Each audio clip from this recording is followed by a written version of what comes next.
national des technologies de l'information et des communications du Japon, NICT, a battu le record mondial de vitesse d'Internet, atteignant un impressionnant débit de 1,02 pétabits par seconde, suffisamment rapide pour télécharger l'intégralité de la bibliothèque Netflix en une seule seconde et environ 16 millions de fois plus rapide que la vitesse moyenne d'Internet en Inde. Pour mettre cette vitesse révolutionnaire en perspective, 1,02 pétabits par seconde équivaut à 1020 000 Mbps, créant un écart stupéfiant entre la recherche de pointe et les expériences Internet quotidiennes. Cette avancée est 16 millions de fois plus rapide que la vitesse moyenne du haut débit en Inde, qui est de 63,55 Mbps, et environ 3,5 millions de fois plus rapide que la moyenne des États-Unis, qui est de 279,93 Mbps. À de telles vitesses, les utilisateurs pourraient théoriquement télécharger tous les jeux vidéo sur Steam en moins de 10 secondes, diffuser simultanément 10 millions de vidéos en 8K,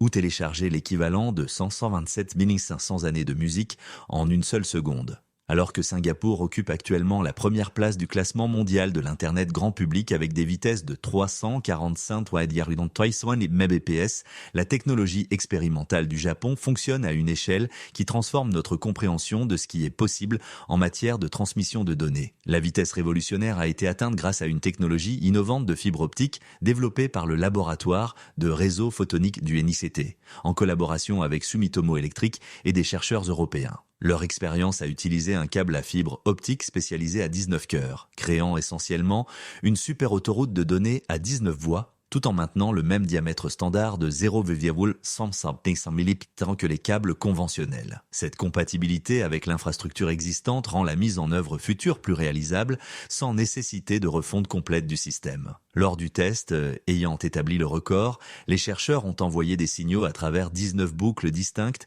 chacune mesurant 86,1 km, répétant le trajet 21 fois pour atteindre l'impressionnante distance de transmission de 1800 en 8 km. Le volume total de données transférées par mesure par seconde et par kilomètre a atteint 1,86 exabytes, la valeur la plus élevée jamais enregistrée. Cette performance, sur longue distance, équivalente à un trajet de Londres à Rome ou du Missouri au Montana, démontre la viabilité de la technologie pour des réseaux pratiques de transmission de données intercontinentaux. Le contexte mondial des vitesses Internet révèle des disparités spectaculaires entre la recherche de pointe et l'expérience quotidienne des consommateurs. Alors que l'expérience japonaise, qui a battu le record avec 1,02 Pbps, représente le sommet de la technologie de transmission de données, les utilisateurs moyens dans le monde bénéficient de connexions nettement plus lentes. Singapour domine le classement du haut débit grand public avec 345,33 Mbps, suivi par les Émirats arabes unis, 313,55 Mbps,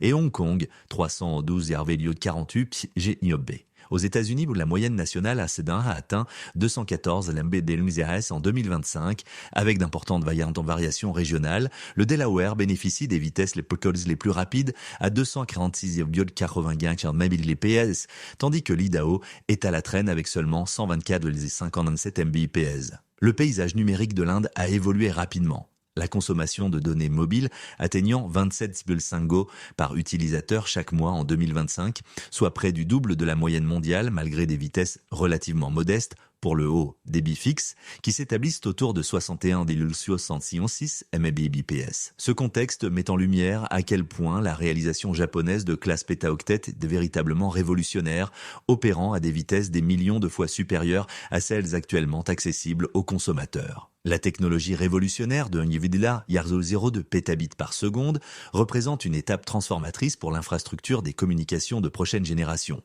Selon le NICT, cette avancée permettra des transferts de données jusqu'à 26 fois le trafic total d'Internet haut débit fixe au Japon d'ici novembre 2024, servant de fondation au système post-5G et répondant aux besoins croissants de transfert de données intercontinentales. Cette innovation arrive à un moment crucial où les vitesses Internet mondiales ont augmenté d'environ 28% entre 2021 et 2022 seulement, les experts considérant cette réalisation comme essentielle pour soutenir la croissance explosive des applications d'IA, de l'informatique en nuage et des technologies immersives. Les implications pratiques vont au-delà des simples mesures de vitesse pour transformer fondamentalement notre manière d'interagir avec le contenu numérique. Avec la capacité de transmettre plus d'1 million de gigaoctets par seconde, cette technologie pourrait théoriquement permettre aux utilisateurs de télécharger d'énormes jeux vidéo de 150 Go en un clin d'œil ou de diffuser simultanément des millions de vidéos en Ultra HD, des capacités qui deviendront de plus en plus importantes à mesure que la consommation mensuelle moyenne de données continue d'augmenter dans le monde, l'Inde à elle seule voyant l'utilisation grimper à 27,5 Go par utilisateur en 2025. La société d'intelligence artificielle XAI d'Elon Musk a présenté des excuses officielles samedi pour les publications antisémites de son chatbot Grok et a désactivé des fonctionnalités clés après qu'une mise à jour du code a amené l'IA à refléter le contenu extrémiste d'utilisateurs de X. L'entreprise a qualifié le comportement du chatbot pendant une période de 16 heures la semaine dernière d'indésirable et a attribué la faute à des instructions de programmation défectueuses.